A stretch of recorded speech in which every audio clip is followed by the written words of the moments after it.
Thomas Partey is a massive part of this Arsenal team, but with his injury record and the ambitions of this team, Arsenal need a world-class player who can not only serve as a backup option but also rival him for a starting spot. Up steps Declan Rice, a Premier League proven midfielder who will only have 1 year left on his contract come the summer. So in today's video we will get an update on this transfer and we'll also find out which Arsenal player has just signed a new contract. Yo guys, it is your boy T19 back with another video, and if you are excited, drop a like, subscribe to the channel if you are new, as we are getting closer to 500 subscribers. I have some massive news for you guys. Now, for those of you who may not know, I've been getting a lot of stick on this channel about my similarity to Babs, and people didn't like it. They felt I wasn't being original, but the truth is that is actually me. This is how I talk. And then I went to TikTok, I made a video about it. It was sort of a short story about how I started my channel, and you guys will not believe it, but Babs has actually spoken on this matter.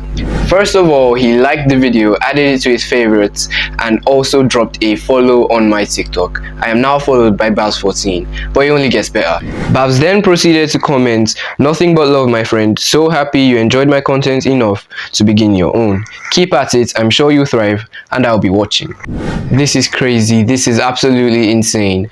Babs follows me on TikTok. Babs has offered me support, and I would like to say thank you. Babs, if you're watching this means so much to me. I am so happy, and yes, of course I will keep going and I won't let you down.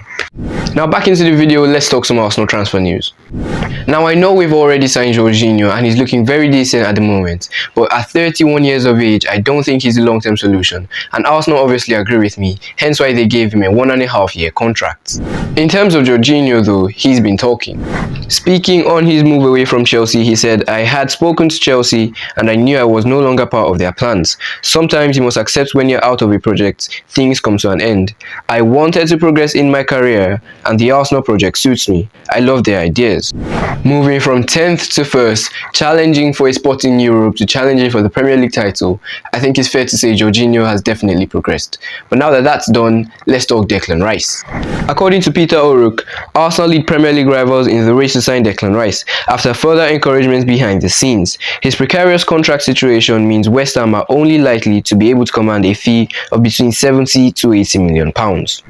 In terms of his contract situation, he only has 1 year left on his contract come the summer, and with West Ham currently 18th, fighting relegation, the odds of him extending that contract are getting smaller, and for me, paying 70 million pounds for a potential world beater is not too much, especially in a market where the likes of Enzo Fernandez are going for 120 million and Tchouaméni for 90 million.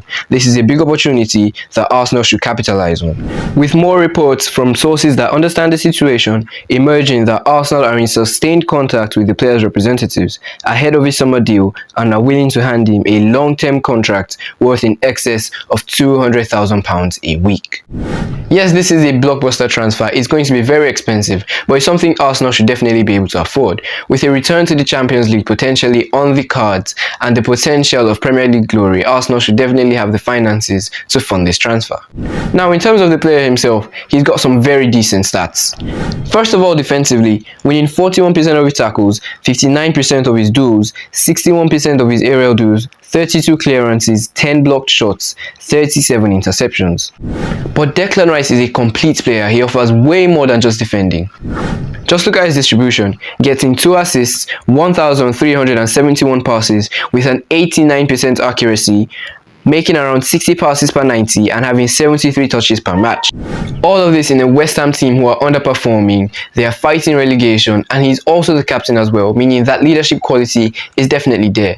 We are seeing more and more reasons why Declan Rice would be a perfect fit for Arsenal. But if it was down to you guys, for 70 to 80 million pounds, would you bring Declan Rice to the Emirates Stadium? And if the answer is no, let me know who you would like to bring in as a long-term backup for Thomas Partey. Still on the topic of defensive midfielders, Mohamed Elneny has put pen to paper on a new 1-year contract.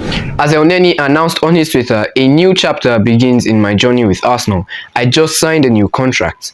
Arsenal for me isn't just a club I joined 7 years ago, which makes me the longest serving player currently. Arsenal is home, family, happiness, growth and ambition. My Arsenal family, I love you." A heartfelt message of gratitude from the club's longest serving player, and this contract extension has actually made me have massive respect for the institution that is Arsenal.